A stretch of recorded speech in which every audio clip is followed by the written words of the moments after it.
Hello, everyone. Today we're sharing stories from Reddit again. Don't forget to support the channel. It's really important right now. Let's get started. Story 1. The Good Samaritan. My Toyota died 3 miles past the last exit sign. I pulled onto the shoulder and sat there in the dark with my hazards on, watching trucks blast past. My phone showed 1 bar of signal, then none, then 1 again. The tow company put me on hold. Then a woman with a smoker's voice came back and said it would be at least 2 hours, maybe 3. There'd been an accident west of Barstow, and they had every truck on rotation. "There's a rest stop about a mile up the road," the woman said, "if you want to wait somewhere with a bathroom." I looked out at the desert dark beyond my headlights. A mile didn't sound far, but at night, on a near-empty highway. "I'll stay with the car." "All right. The driver will call when he's on his way." The line went dead. I locked the doors, killed the hazards to save the battery, and sat in the dark. A pickup pulled onto the shoulder behind me. I watched it in the rear view. White Ford, maybe 10 years old, work lights mounted on the roof. It sat there for a minute, then the driver's door opened and a man got out. He was maybe 55, medium height, a little thick through the middle, denim jacket. He walked with the unhurried gait of a man with nowhere to be. When he reached my window, he made a rolling motion with his finger. I rolled it down 2 inches. "Car trouble?" Soft voice, Midwestern maybe. The kind of voice that read bedtime stories and sang hymns. "Tow truck's coming." "Good." He nodded. "How long?" 2 hours. 2 hours. He said it like he was tasting the word. "That's a long time to sit in a dead car on the side of the highway. You got water? Gets cold out here at night, and dehydration will get you faster than you think." "I'm fine." "There's a rest stop about a mile up. Vending machines, bathroom, good lighting. Safer than sitting here in the dark." "I'll wait in the car." He smiled. Very white teeth, very straight. "Smart. Don't trust strangers. That's smart." He patted the roof of my car. "You need anything, I'll be at that rest stop. White Ford. Name's Gary." "Thanks." "Sure thing." He walked back to his truck, slow, not looking back. The Ford pulled around me and merged onto the highway, taillights shrinking until they were gone. I realized I'd been holding my breath. The temperature inside the car had dropped so low I could see my breath. I tried the ignition to run the heat. It turned over, coughed, died. I tried again. Nothing. I got out and started walking toward the rest stop. It wasn't as quiet as I expected. Wind in the scrub, something howling in the distance, coyote maybe. Gravel under my feet. The highway to my left was a black river, headlights flashing past and then gone, each one making me feel more alone. The rest stop materialized as a glow first, then resolved into a concrete rectangle ringed with lights on tall poles. 2 big rigs sat at the far end, dark and silent, their drivers asleep in the cabs. A sedan with Nevada plates was parked near the bathroom entrance. And there was the white Ford, parked right under the brightest light. Gary was sitting at a picnic table near the vending machines, reading a paperback. When I walked up, he looked at me and smiled like I was an old friend. "Decided to take me up on it." "Couldn't get the heat going. Car won't start." "Probably the battery. Hazards will drain it faster than you'd think." He closed the book. Western cover. "Yeah, I didn't know that." "You want some coffee? You look cold." I was cold. I'd left the car in just a thin sweater, and I hadn't wanted to walk back for my jacket. "Yeah, that'd be nice, thanks." He fed coins into the machine, waited for the cup to fill, then handed it to me with both hands. When I took it, he stepped back immediately, like he was deliberately keeping distance so I'd feel safe. "I didn't catch your name." "Claire." "Claire." He smiled again. "That's a pretty name. Old-fashioned. You don't hear it much anymore." "After my grandmother." "Nice. Family's important." He walked back to the picnic table, sat down, back straight, hands folded on his knees.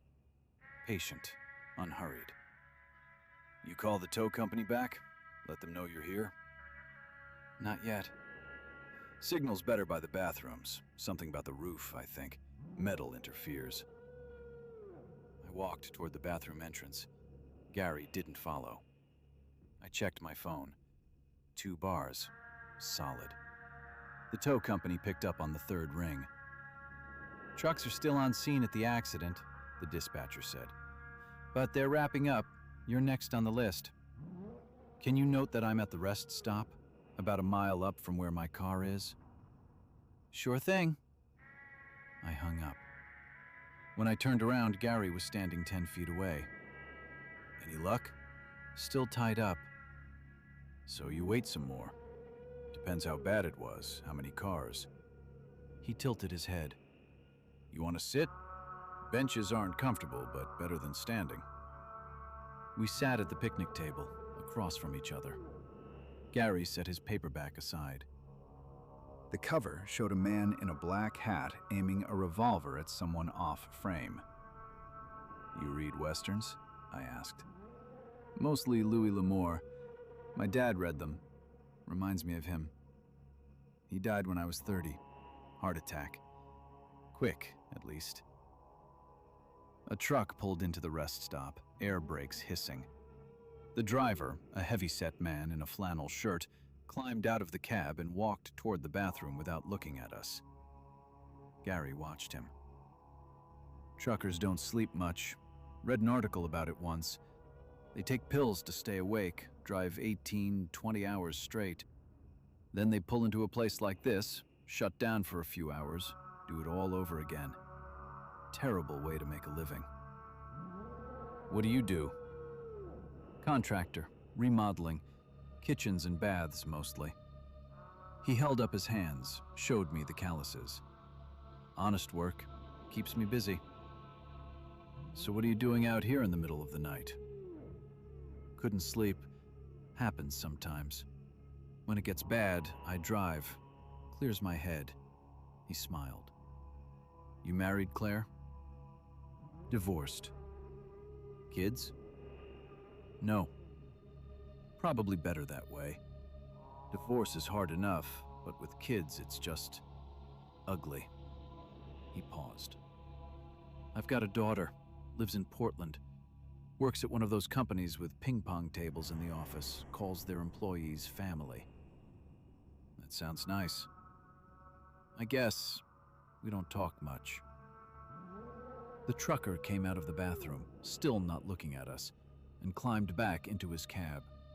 The engine rumbled to life, headlights cutting across the lot, and then he was gone, and we were alone again. "You're nervous," Gary said, not a question. "I'm just tired." "You nervous because you're smart. Woman alone at night, empty place, friendly stranger." He nodded slowly. "I tell my daughter the same thing. Trust your instincts. Be careful." "The world's not safe for women the way it is for men. Never has been." "That's good advice." "Is it?" He leaned forward, elbows on his knees. "Here's what bothers me, Claire.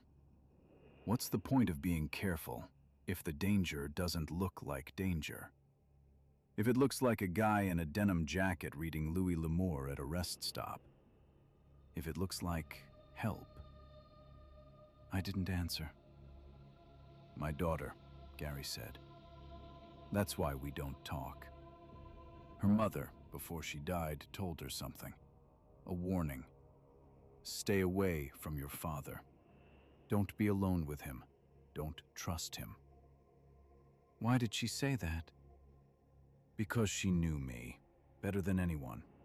He paused. Claire, I've been driving this route for 3 years. Every few weeks, when I can't sleep. And I stop here, at this rest stop. You know why? Why? Because cars break down here all the time. All the time. 40 miles of empty highway in both directions. Cell service barely works. Tow trucks take forever. And most of the time, people just wait. But sometimes, it's a woman. Alone. Stranded.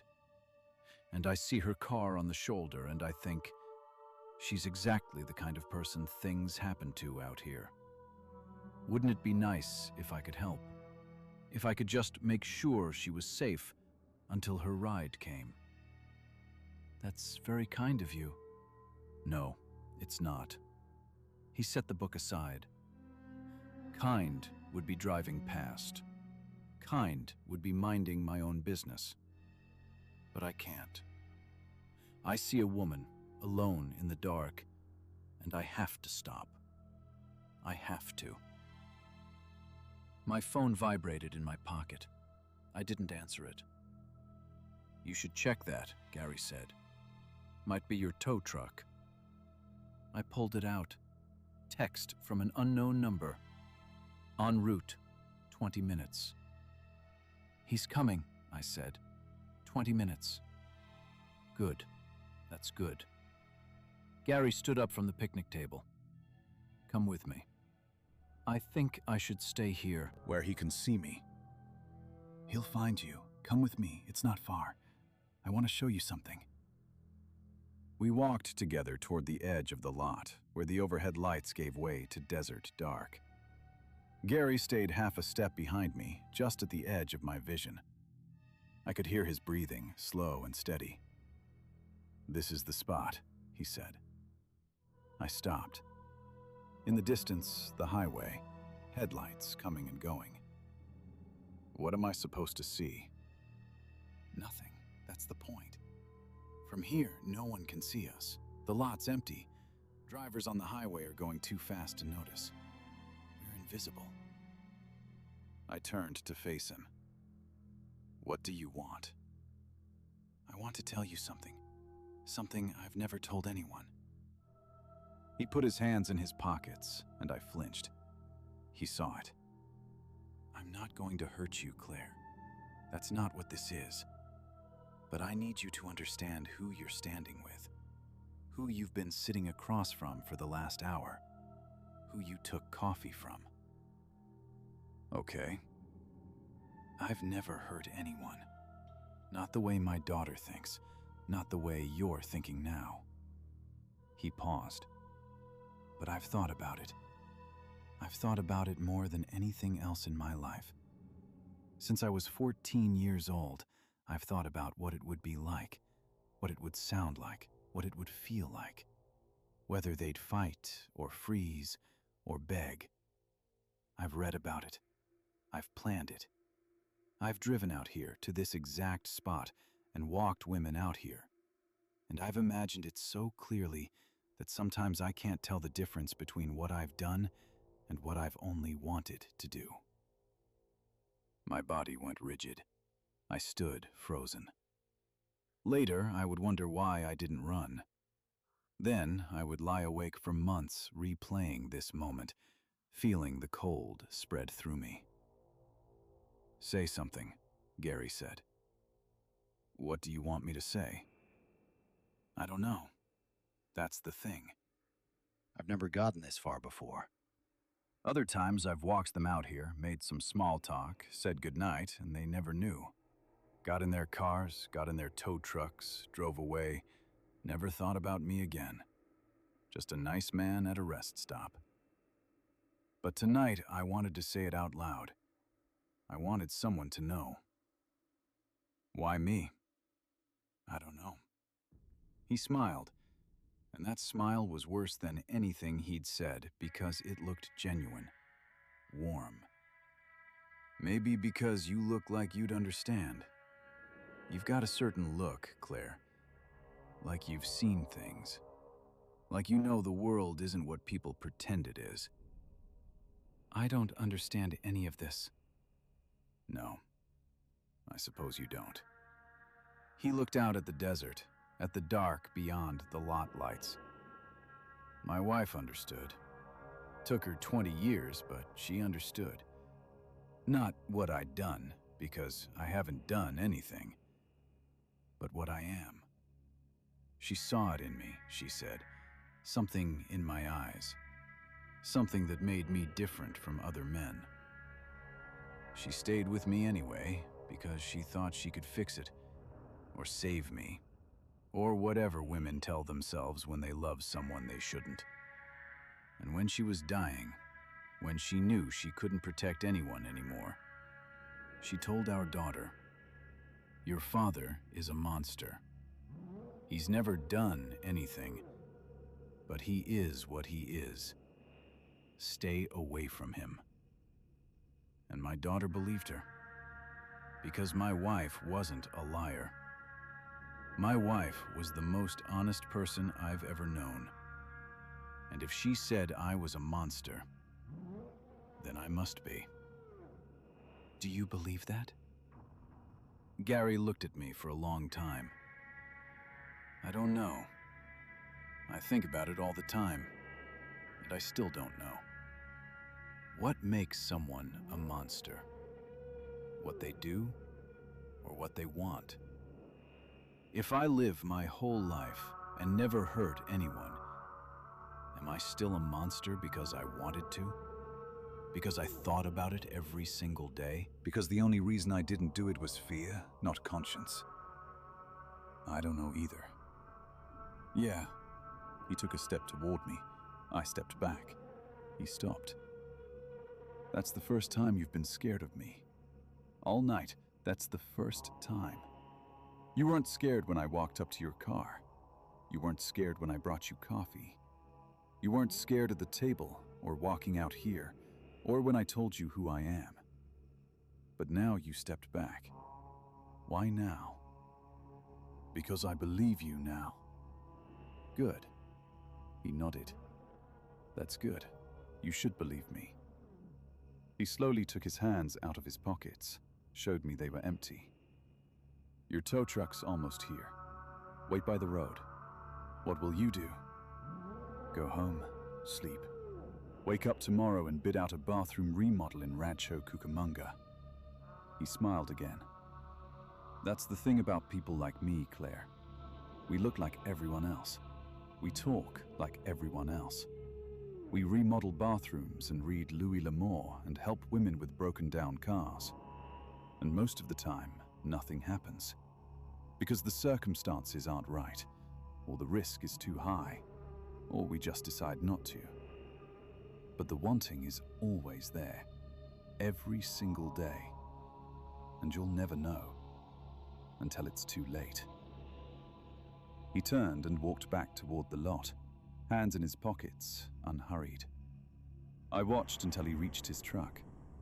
He got in, started it up, pulled onto the highway heading east, toward Victorville, toward the house where he lived alone. I stood at the edge of the lot until headlights appeared on the highway, approaching slowly, then resolved into the yellow flash of a tow truck. The driver pulled into the rest stop and leaned out the window. Young guy, maybe mid-20s, apologizing for the wait. "Hell of a night," he said. "You okay? You look like you've seen a ghost." I got in the passenger seat, closed the door, locked it. "Just cold," I said. "Long wait."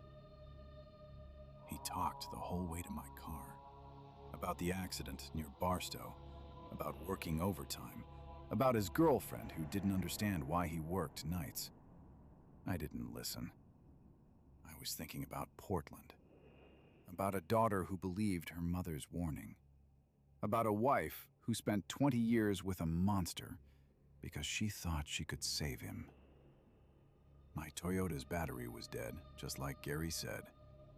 The driver jumped it in 5 minutes, and I sat behind the wheel while the engine idled, waiting for the charge to build. You good to drive? Yeah, I'm good. Closest gas station is about 20 miles up. Grab yourself some coffee.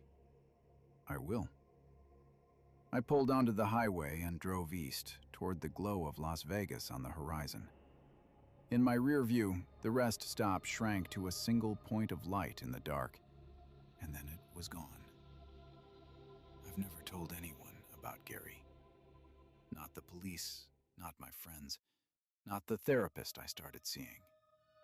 I wanted to. I wanted people to know he was out there. But what would I say?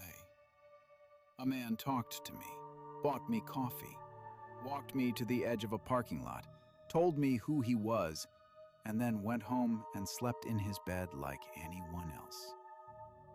Nothing happened. And that was the worst part.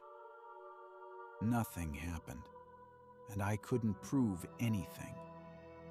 But somewhere in Victorville, a man with a soft voice lies awake in the dark, thinking about what it would sound like, what it would feel like, whether I'd fight or freeze or beg.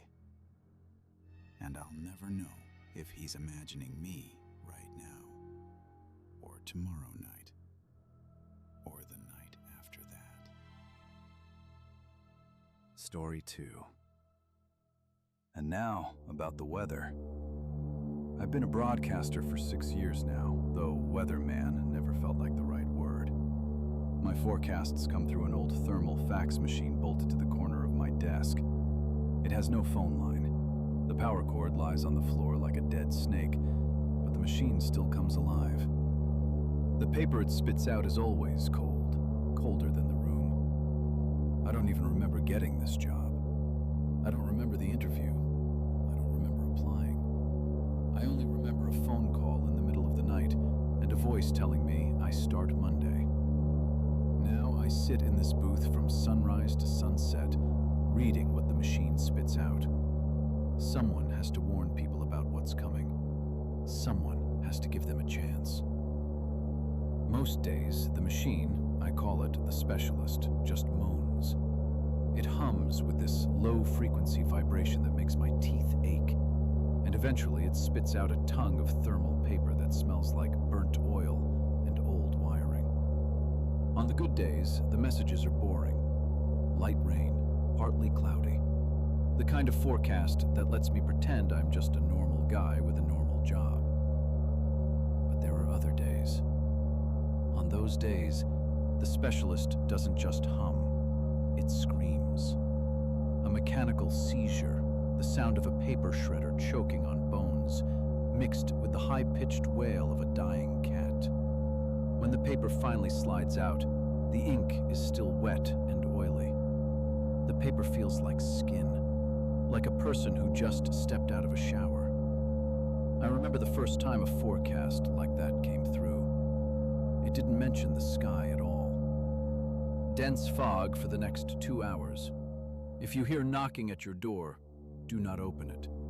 Do not ask who's there. Or, thunderstorms approaching. If you see a deceased relative in a reflection, do not acknowledge them.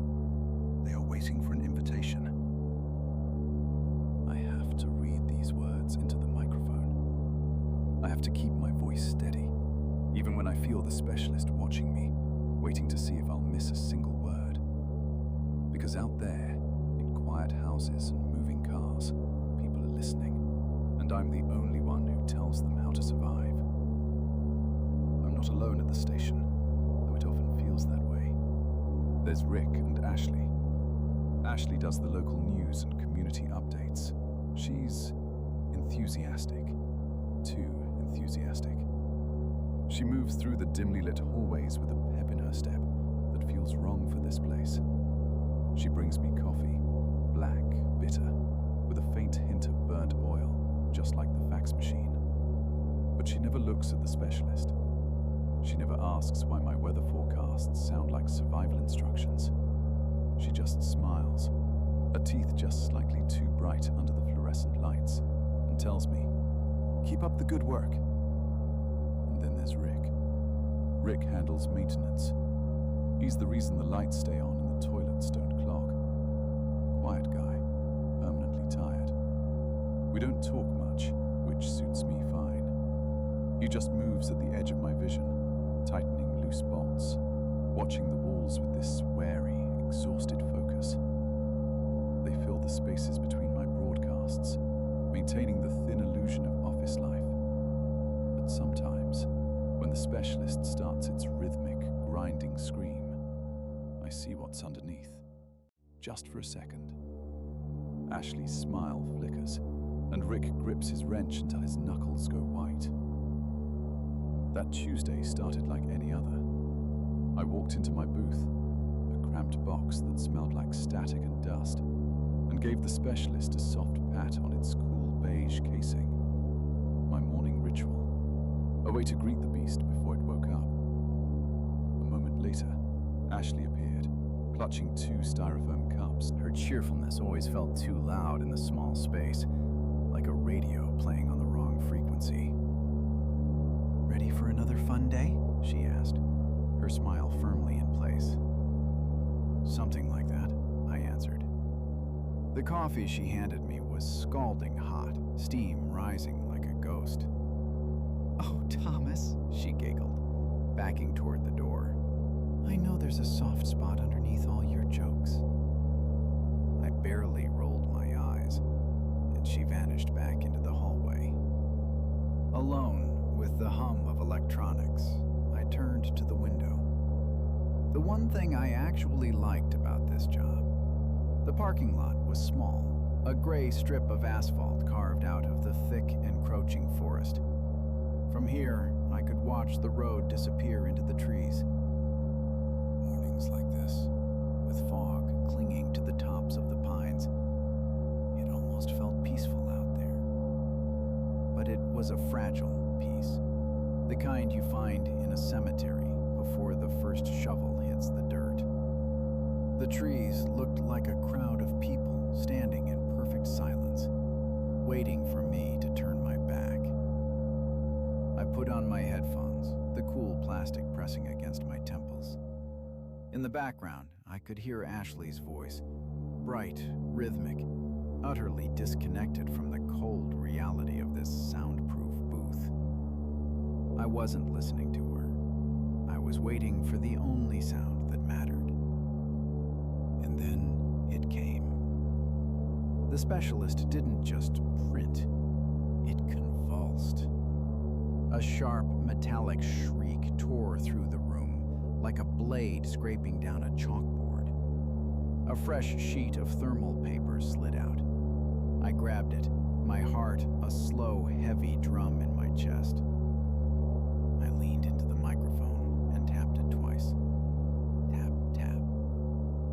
"Good morning, everyone," I said, lowering my voice to its usual practiced tone. "This is Thomas with your weather update. Today will be overcast. Light rain expected throughout the morning, with a cold front moving in from the north." The hours blurred together, marked only by the slow crawl of shadows across the parking lot. The specialist stayed quiet. It sat there like a beige tombstone on my desk, radiating a dull electric heat. Between her segments, Ashley would lean against my doorframe and chatter about nothing. Local bake sales, some new song on the charts, the small concerns of a world that felt increasingly distant. We kept it light. We had to. Rick lingered longer than usual, passing by my booth. He carried a heavy toolbox that clanked like rusted iron, his eyes fixed on a spot an inch above the floor. I didn't ask why he was late. He offered no explanation. That was our unspoken agreement, sealed in the station's silence. We didn't talk about the boss no one had ever met. We didn't share stories about the phone calls that had pulled us from our ordinary lives and dropped us behind these desks. There was comfort in not knowing. As long as I didn't ask Ashley how she ended up here, she wouldn't ask me why I read survival instructions to a city that thought I was just talking about rain. 3 strangers holding their breath in the dark, pretending that if we just did our jobs, if Rick kept the pipes from howling and I stuck to the script, the dark wouldn't notice us. Hey, Thomas, would you maybe want to go to the farmer's market this Saturday? Ashley's tone had shifted. The bright, radio-ready voice was gone, replaced by something softer, something fragile. She was looking at her shoes, tracing the rim of her coffee cup with her finger. Like for the first time in years, she'd remembered there was a world outside these 4 walls. Sure, I answered, the word feeling heavy in my mouth. Why not? I told myself it was just loneliness, finally breaking through her armor. She looked up, and for a second, her smile wasn't a mask. It was real. So bright, it almost felt warm in the dim booth. Great, she beamed. I'll look forward to it. I watched her go and realized I was smiling too. Tomorrow morning, I'd buy her coffee, real coffee, from that place down the road, not the burnt sludge we drank here. I let myself imagine sunshine on a Saturday morning. Then the specialist screamed. Not its usual grinding. This was a long, wet sound, like a saw biting through cartilage. The air in the booth turned instantly cold, the smell of burnt oil replaced by a sharp, metallic tang of an approaching storm. The machine didn't just tremble. It shook the entire desk, spitting out a strip of paper with edges that looked singed. I didn't want to look. I didn't want to know what kind of weather earned a sound like that. But someone had to tell them. Someone had to try to keep them alive. I reached for the paper, my fingers trembling. It was warm to the touch, fever warm. I smoothed it on the desk and leaned into the microphone. My voice felt thin, a fragile thread of sound in the sudden, heavy silence of the station. Attention, listeners, I began, my eyes scanning the uneven text. A forecast update for the evening hours. We're expecting a sudden temperature inversion. Dense fog will begin rolling in from the tree line starting at 6 p.m.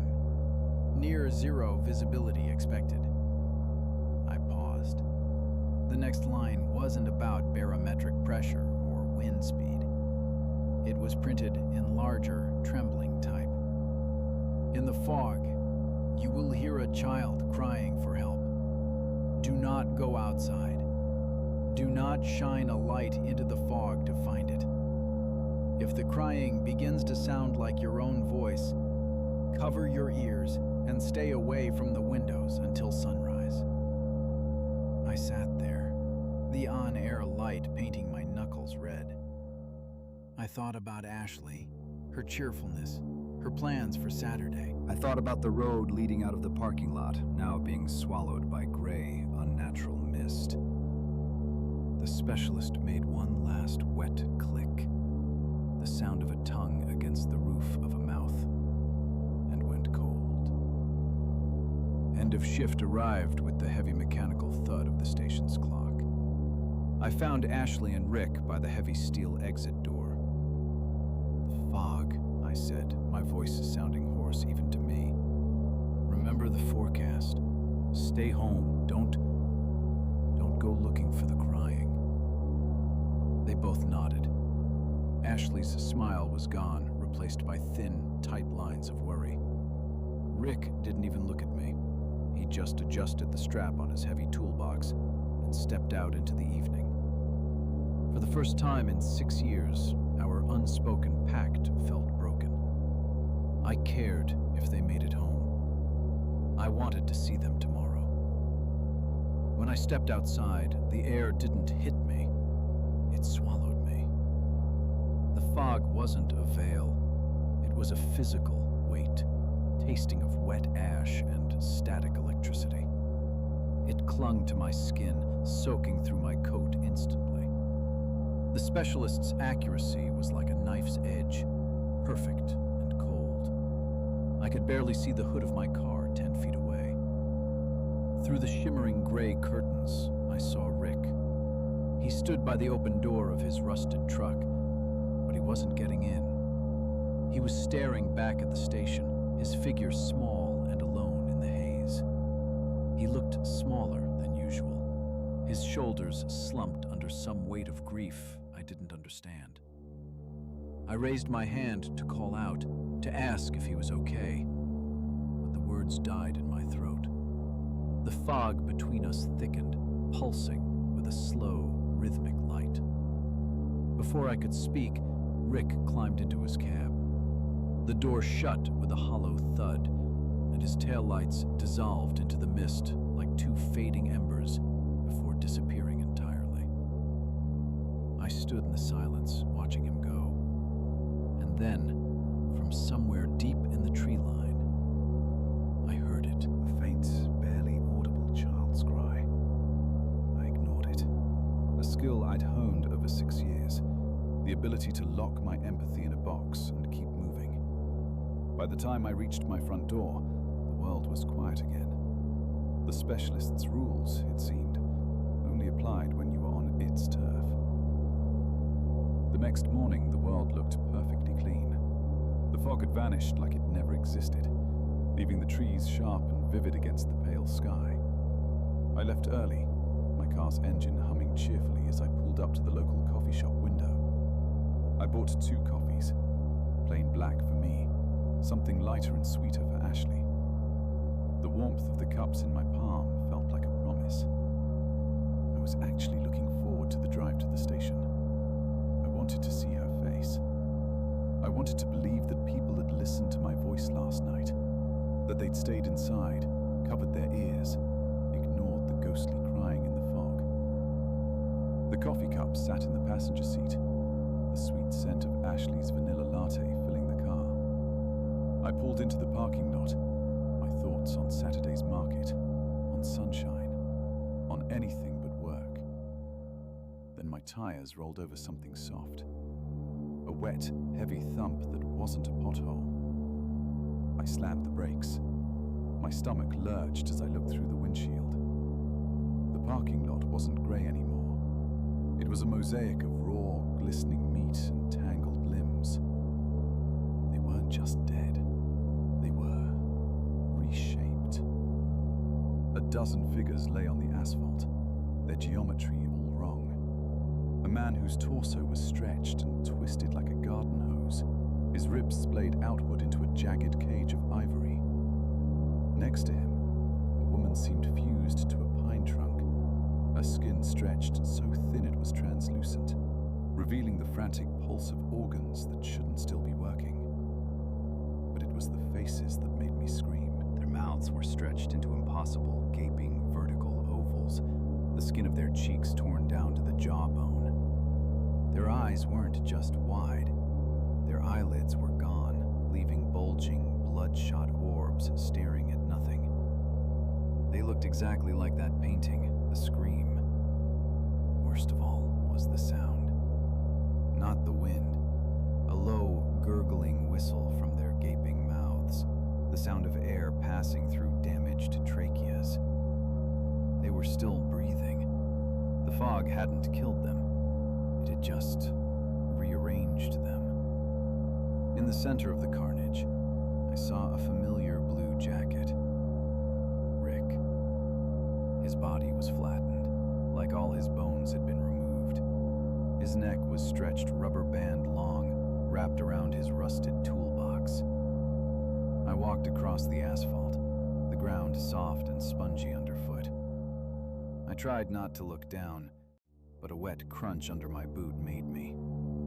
Not a rock, a tongue. A long gray ribbon of muscle stretching from a pile that used to be the local mail carrier. It was still twitching, tasting the air, while the rest of him was just a flattened sack of crushed bone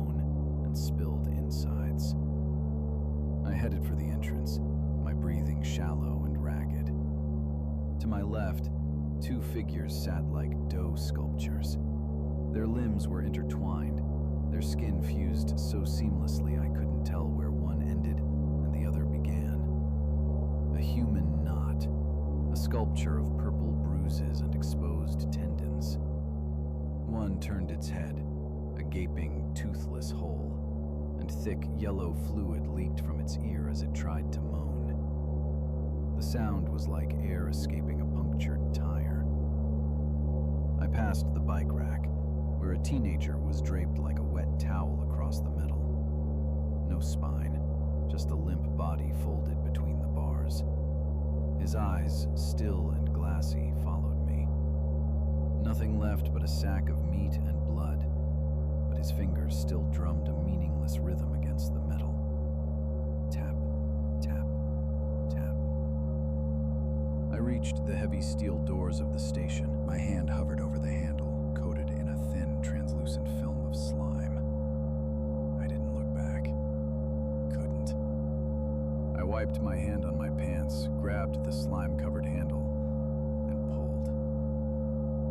Ashley was hunched over her desk. Her breathing was ragged, her eyes fixed on the security monitors, small, grainy screens displaying the human mosaic I'd just walked through.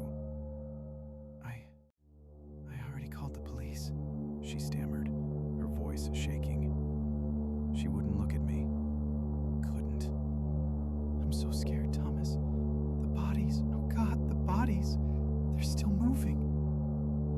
I set the sweet vanilla coffee on the corner of her desk. Steam rose in a soft cloud, smelling of a world that no longer existed. Drink it, Ashley, I said quietly. It's going to be a long day. She stared at the cup like I'd handed her a severed head. I didn't wait to see if she'd drink it. I had work to do. I turned and walked to my desk, my boots leaving faint reddish-brown prints on the linoleum. The specialist was vibrating so hard the pens on my desk were dancing. Its piercing shriek had settled into something rhythmic, almost like a heartbeat. The moment my booth door clicked shut, the world went quiet. The violent shaking stopped. The specialist sat still, bathed in the soft, sterile light of my desk lamp.